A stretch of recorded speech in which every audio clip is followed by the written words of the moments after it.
An 8-year-old girl's simple question silenced a crowded town hall, leaving Karoline Leavitt to share a deeply personal story about faith and redemption. What happened next moved everyone to tears. The town hall in Springfield, Missouri, was packed. Rows of metal chairs lined the worn wooden floor, filled with people eager to hear Karoline Leavitt speak. Some leaned forward, listening intently. Others sat with arms crossed, waiting to be impressed or disappointed. The faint scent of burnt coffee lingered in the air, and the occasional scrape of a chair against the floor punctuated the low murmur of conversation. Karoline had stood in rooms like this before. Different towns, different faces, but always the same energy. Some came searching for hope, others for answers. She was used to tough questions: policy, leadership, the economy. She had rehearsed answers for all of them, but nothing prepared her for the small voice that broke through the noise. A little girl, no older than 8, stood near the front. Her brown curls were slightly frizzy from the humid air. She clutched the hem of her light pink dress, twisting the fabric nervously. Her mother, standing a few feet away, looked surprised, but didn't stop her. "What does God mean to you?" the girl asked. The room fell silent. Conversations stopped mid-sentence. A few people turned in their seats, their expressions shifting from curiosity to something deeper. Even those who had been scrolling through their phones moments earlier now looked up, waiting. Karoline had been shaking hands, smiling, moving through the crowd with practiced ease. But now she froze. Her extended hand curled into a loose fist at her side. This wasn't a policy question. It wasn't about polls or party lines. It was something else entirely. She felt the weight of the room pressing in. The silence wasn't uncomfortable, but it was heavy, expectant. For the first time in a long time, Karoline didn't have an immediate answer. She lowered herself to the girl's level, bending her knees until their eyes met. The girl's expression was open, searching, not like the way adults asked questions, fishing for contradictions or trying to prove a point, but with genuine curiosity. Karoline took a slow breath. "That's a really important question," she said, buying herself a few more seconds. The little girl didn't blink. She just waited.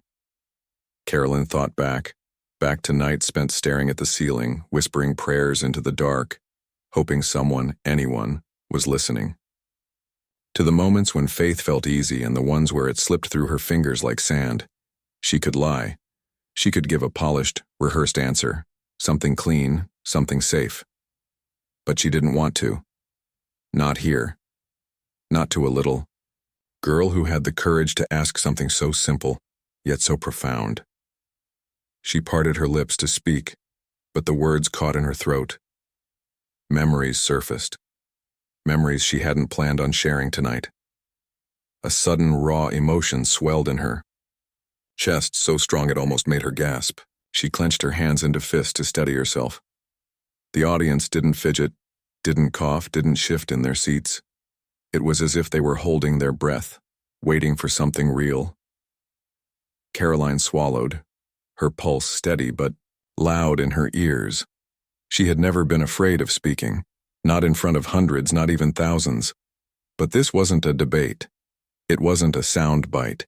It wasn't the kind of question where the right phrasing could smooth over the rough edges of truth. The little girl, still clutching her dress, tilted her head slightly, her face open, patient. She wasn't demanding an answer. She was just waiting. A man in the second row crossed his arms, his expression unreadable. A woman near the back lifted her phone, aiming the camera at Karoline. Whether she was recording out of interest or waiting for a misstep, Karoline couldn't tell. But it didn't matter. She glanced at the mother standing behind the girl. The woman's lips parted slightly, as if she wanted to intervene, to tell her daughter not to put a public figure on the spot. But she didn't. She let it happen. Karoline exhaled slowly. "What does God mean to me?" She repeated the question as if saying it out loud might somehow untangle the knot in her throat. Her own voice echoed back at her, softer than usual. Fragile, almost. She wasn't sure why. Her mind sifted through the expected answers. God is love. God is hope. God is everything. True, maybe. But in that moment, Those words felt hollow, too clean, too easy. Instead, she thought about the nights spent sitting at the edge of a hospital bed, gripping a frail hand that once felt so strong. She thought about whispered prayers that went unanswered, the days when faith felt like an anchor, and the days when it felt like a burden. She thought about her own childhood, when believing was simple, before the world became complicated. She inhaled slowly, her fingers curling slightly against her palms. To me, God is. She hesitated, not because she didn't know the answer, but because she suddenly realized the weight of what she was about to say. She looked at the little girl, whose wide eyes held a trust so pure, so unguarded, that it made Karoline want to tell the truth, even when it was hard. When she finally spoke, her voice was quieter than before. God is the reason I'm still standing here. A murmur rippled through the crowd, soft but unmistakable. A man in the second row uncrossed, his arms. The woman with the phone lowered it slightly, but Karoline wasn't finished. Something stirred inside her, an old memory clawing its way to the surface. A part of her wanted to push it back down. But another part, the part that had been carrying it for far too long, knew it was time. She blinked, her throat tightening. Before she could stop it, the past came rushing in, demanding to be spoken. Karoline's breath hitched. She hadn't expected to go back there. Not here, not now. But the girl's question had cracked something open inside her, something raw and unresolved. She pressed her lips together, forcing herself to steady her voice. When I was 19, she began, I lost someone I loved more than anything in the world. The room, already quiet, became impossibly still. The little girl's expression didn't change, but her grip on her dress loosened slightly. Karoline's fingers found the edge of her blazer, smoothing the fabric as if grounding herself in the present. But her mind was elsewhere. She could still see it. Her father's hands gripping the steering wheel, his knuckles white, his jaw tight. The rain had been relentless that night, hammering against the windshield as they sped down the highway toward St. Louis General Hospital. Her mother sat in the back seat, cradling the broken body of a boy barely breathing. Her brother. He had been everything to her. 3 years older, full of life. The one who cracked jokes at the dinner table, who made their mother roll her eyes with a half smile. He had a way of making people feel like they belonged, like they mattered. Until the accident. Until the driver, who had downed 4 shots of whiskey, decided he could make it home. She could still hear the sirens wailing in the distance, see the flashing red lights reflected in the rain-slick pavement. She had prayed so hard that night, gripping the cross around her neck so tightly it left an imprint in her palm. Please, God, don't take him. I'll do anything. Just don't take him. But the monitors had gone flat, and nothing had brought him back.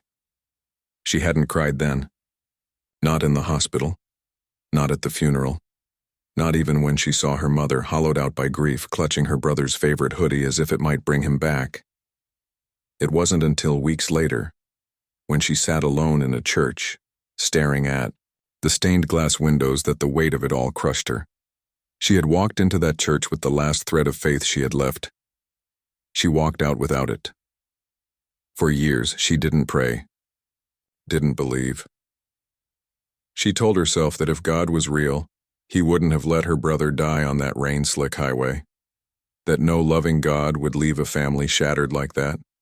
And yet, something had changed, not all at once, not in some grand revelation, but in small moments. The neighbor who left home-cooked meals at their door even when they stopped answering.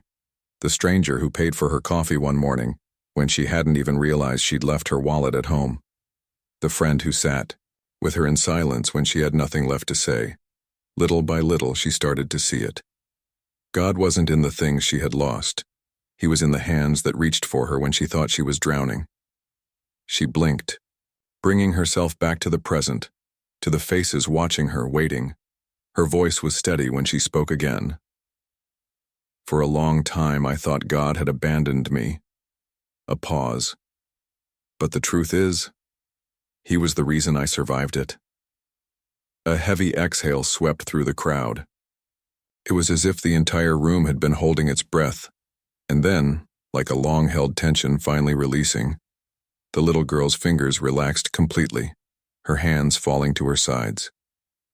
But Karoline wasn't finished. There was one more thing she needed to say.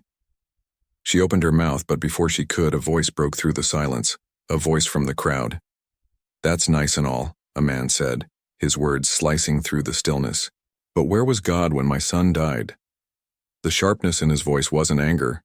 It was something deeper, something that had no resolution, no clean answer. Karoline turned toward him. A man, late 50s maybe, sat near the middle of the room. His face was lined, worn in a way that had nothing to do with age. His hands rested on his lap, balled into fists, knuckles pale against his tan skin. She met his gaze. He wasn't challenging her. He wasn't trying to humiliate her. He just wanted to understand. The weight of his grief sat between them, raw and undeniable. Karoline inhaled slowly. "I don't have the answer you want," she admitted. "I don't know why some prayers go unanswered." The man let out a breath, shaking his head slightly. But he didn't look away. He wanted more. Karoline thought back to that night. The night she had spent staring at the ceiling, waiting for, some kind of sign, some proof that her pain wasn't meaningless. She thought about the moment she almost gave up on everything. She hadn't spoken about that night in years. She wasn't sure she wanted to now. But looking at him, at the way his fingers twitched like he was holding something back, she knew this moment wasn't just about her anymore. She sat back on her heels, still at eye level with the little girl, but now speaking to the entire room.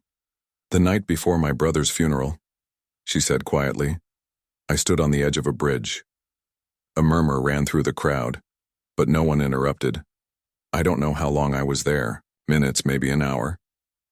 Her voice was steady, but her hands tightened in her lap.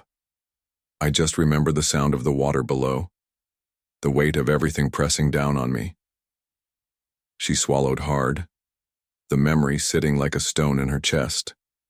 "I didn't think I had a reason to keep going, and I didn't ask God for one because I didn't believe he was listening." A hush fell over the room, thick and heavy, and then, softly, almost like a confession, she said, "But my phone rang." The words felt small, almost laughable, but she still remembered the way the sound had cut through the silence, startling her. It was an old friend, someone I hadn't spoken to in months. I almost let the call go to voicemail. Her fingers curled slightly as if bracing herself against the memory, but something made me pick up.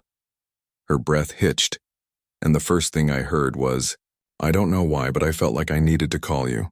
The room felt impossibly still. That call saved my life. The man in the crowd blinked, his expression unreadable. Karoline exhaled slowly. "I don't believe God stopped that driver the night my brother died," she said, her voice firm. "I don't believe he stepped in and changed the outcome." She let the words settle. "But I do believe he made sure I wasn't alone in my darkest moment." The silence in the room shifted. It wasn't just heavy anymore. It was understanding. The man who had spoken rubbed a hand over his jaw, exhaling through his nose. He still looked pained, but something in his posture had softened. The little girl, standing in front of Karoline, finally spoke again. "So, God doesn't fix everything?" Karoline's chest tightened at the honesty in her voice. She shook her head. "No, he doesn't." The girl frowned slightly, thinking. "Then, what does he do?" Karoline's throat burned. She wasn't sure if her answer would satisfy the girl, or the man in the crowd, or anyone else listening. But she knew it was the truth. Before she could speak, something happened that no one in the room expected. A woman near the back let out a sudden, shuddering breath. It wasn't loud, but in the weighted silence, it sounded like a crack in the air. Heads turned. She was older, maybe in her late 60s. Her short silver hair curled neatly at the ends. A folded tissue sat in one hand, gripped so tightly that her knuckles had gone white. Realizing all eyes were on her, She shook her head slightly as if apologizing for the interruption. But when she spoke, her voice wavered. "He doesn't fix everything," she said, repeating the little girl's words. She let out a soft, almost bitter laugh. "No, he doesn't." Then, she looked at Karoline, her gaze steady. "But sometimes," her voice broke just slightly, "sometimes he holds us together when we should be breaking." No one moved. Karoline's lips parted slightly, the woman's quiet certainty hitting her somewhere deep. The little girl turned back to her, her young face caught between curiosity and something else. "Is that what you meant?" Karoline let out a slow breath. "Yeah," Karoline said, her voice soft but sure. "That's exactly what I meant."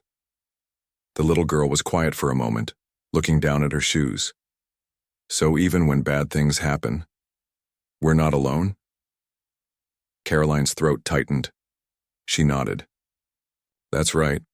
The girl's fingers brushed absently against her own arm, lost in thought. Then, after a beat, she looked up again. "How do you know?" Karoline felt the weight of the question settle over her. It wasn't a challenge, it wasn't disbelief. It was something raw, a kind of uncertainty that only came from someone who wanted to believe, but wasn't sure if they could. She could have given a theological answer, something about faith, about scripture, about the idea of a grand plan, but that wasn't what this little girl needed. She needed something real. Karoline's voice was steady when she answered. "Because I felt it," she said. "Because when I had nothing left, when I was sure I couldn't take one more step, someone showed up.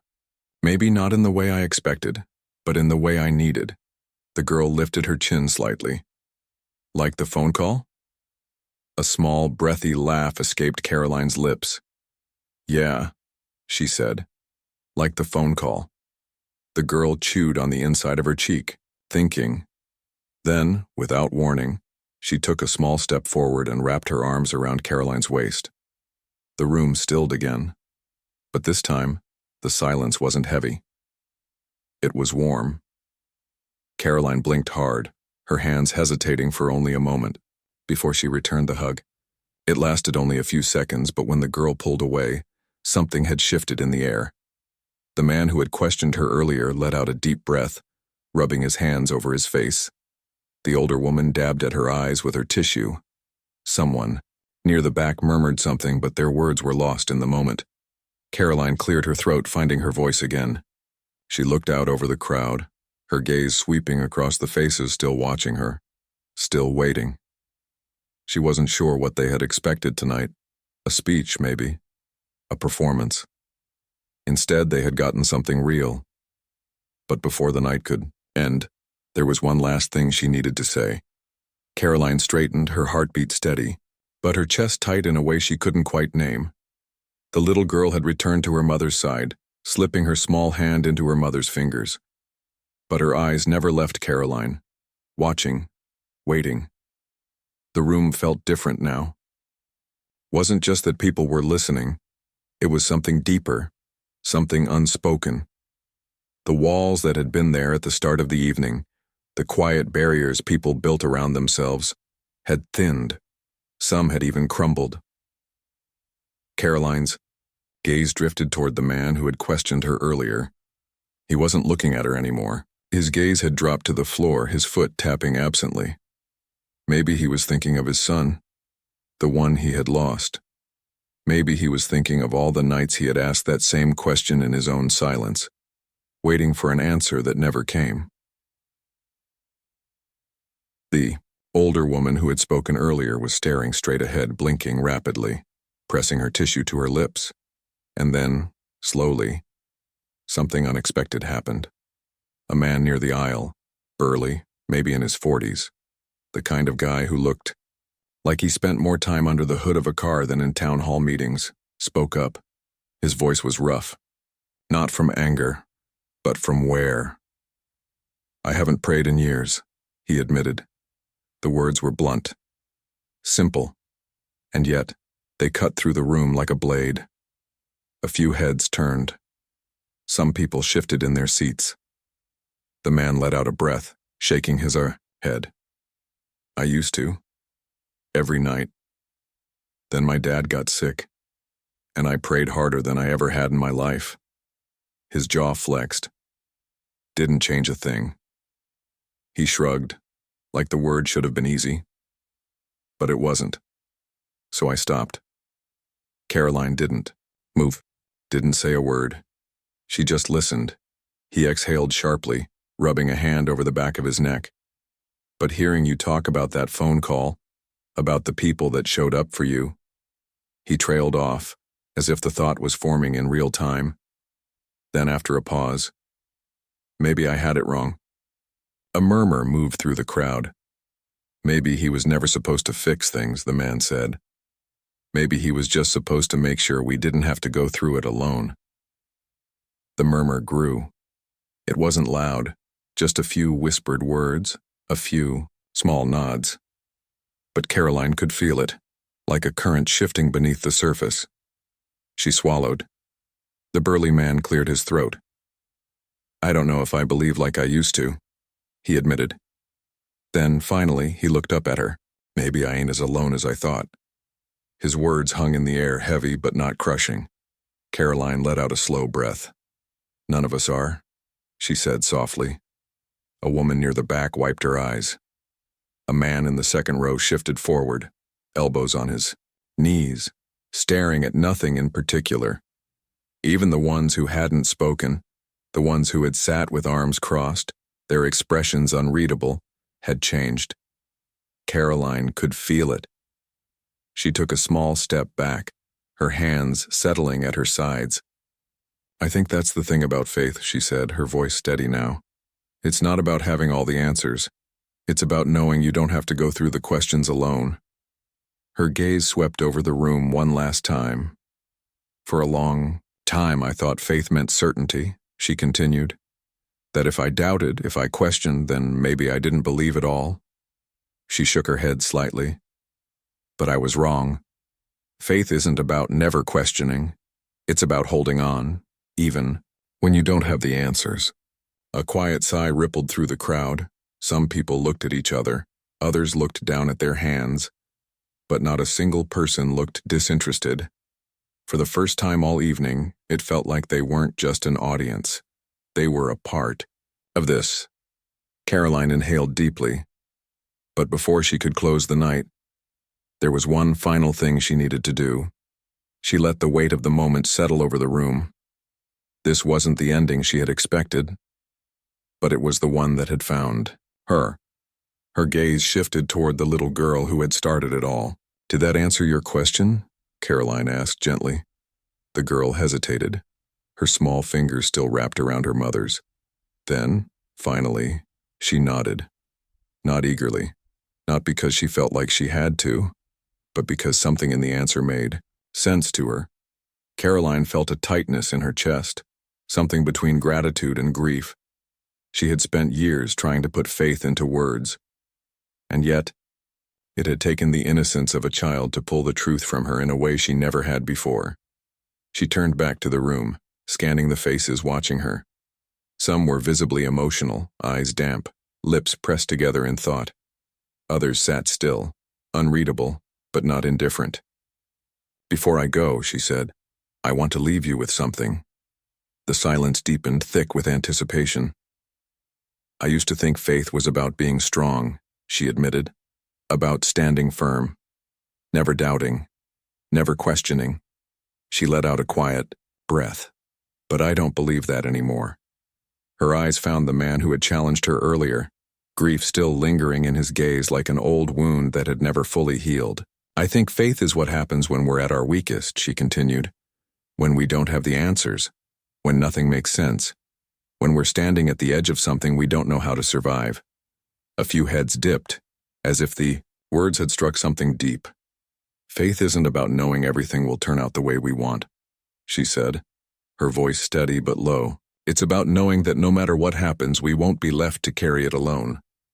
She saw the burly man near the aisle swallow hard, his hands flexing at his sides. She saw the older woman press the tissue to her face again. She saw the little girl squeeze her mother's hand just a little tighter, and she saw the quiet shift in the room, the unspoken understanding that, For all their different lives and experiences, they weren't as alone as they had thought. Karoline straightened, slightly, exhaling as she reached for the final words she wanted to leave them with. When I was at my lowest, when I was standing on that bridge, I thought no one would miss me if I disappeared. She let the words settle. Heavy, but true. I was wrong. A lump rose in her throat, but she pushed through it. If you're carrying something heavy, if you're walking through something you don't think you can survive, I hope you know you don't have to carry it alone. She paused, then softly, you are not alone. The weight of her words settled over the room. She didn't expect applause. She didn't want it. This wasn't about that. This was about a little girl who had asked a question. This was about a room full of people who had come expecting one thing and left with something else entirely. This was about faith, about grief, about what it meant to keep going, even when you didn't have all the answers. Karoline let out a slow breath, and then she simply said, "Thank you." A long moment of silence passed. Then finally someone stood, the burly man. He didn't say a word, just gave her a small nod before slipping his hands into his pockets and heading toward the door. And just like that, others began to move. Some wiped their eyes, some murmured to each other, some simply sat, as if they weren't quite ready to leave. The little girl looked up at her mother, then back at Karoline. She didn't say anything, but the way she smiled, soft, understanding, told Karoline everything she needed to know.